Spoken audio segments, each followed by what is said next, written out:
Part 2, these false teachers, they have gone in the error of Balaam for profit. Now Balaam, his story is synonymous with the talking donkey. And the donkey was trying to warn Balaam that if he had moved any further, because Balaam had beat his donkey, and if he had moved any further, the angel of the Lord was standing right in front of Balaam and would have killed Balaam. Now the error of Balaam is what Jude says in Jude 11. These false teachers have walked in the error of Balaam for profit, for money. Now, Balaam, you can find his story in Numbers chapter 22. Israel, they had advanced to Moab after defeating the Amorites. And when Israel was near, King Balaam of Moab, he sought prophet Balaam's help. Now Balaam wasn't a false prophet because he heard from God, but Balaam's heart, his heart was not right with God, which made him a wicked prophet. And you'll understand why as the story continues. King Balaam's first delegation, which were his representatives, they arrived, but God told Balaam to have nothing to do with King Balaam. And then in Numbers chapter 22 and 12, God says, he tells Balaam, you shall not go with them. You shall not curse the people, for they are blessed. So after the first visit, another delegation came, which was more prestigious than the first delegation. And this time, King Balaam sends great riches.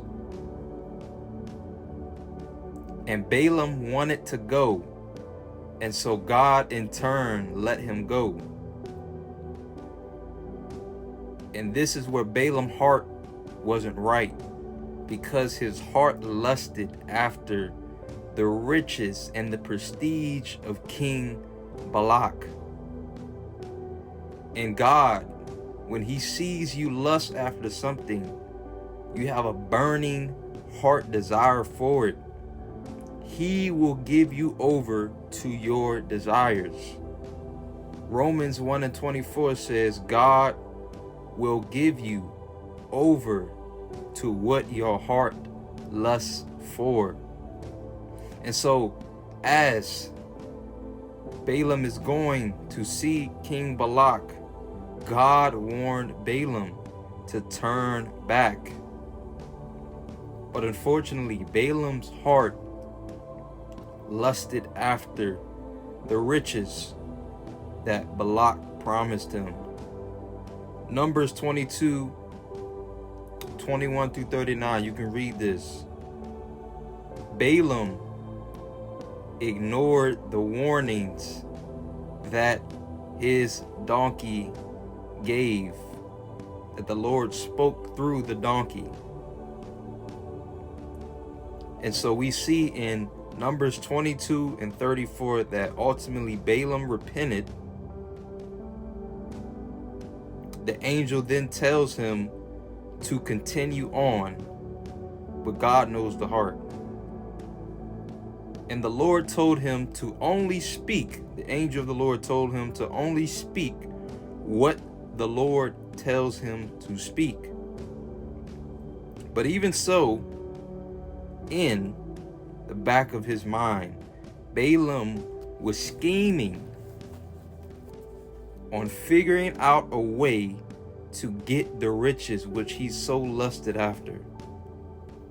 And after meeting with King Balak, Balaam prophesied over Israel 4 times. Each time he blessed Israel, and he didn't curse them. And then when he couldn't curse them, he took the matters into his own hand.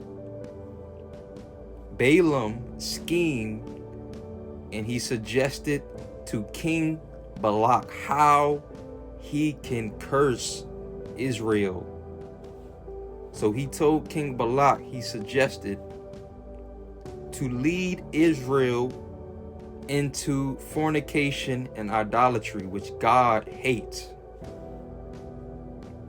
And then, because they will be led into idolatry and fornication, God would then curse a disobedient Israel in Numbers 24. So this is what Balak does. He sends young women into Israel's camp to cause them to worship Baal of Peor, which is a false Moabite god, and then cause Israel to fornicate with the young women. And so the people's sin caused God to curse Israel with a judgment of death. And this caused 24,000 people to die. And what made this dangerous is that Balaam, he is guilty of leading others into sin for lust of money. And you have these false teachers that compromise everything for money. They have gone in the error of Balaam. They have this desire to gain wealth. They will cause the people of God to fall into sin so that they can gain. They have run greedily. They won't stop until they have achieved their purpose. And it's very, very dangerous, because there's a lot of false teachers that's doing this. They don't care about your soul. They just want the money and profit. They see the fame that they can achieve if they cause the people of God to fall into sin. Jude makes it very clear. They have gone in the error of Balaam. How dangerous is it to want to cause your brother to fall into sin, when Jesus says, love your neighbor as yourself. Beware.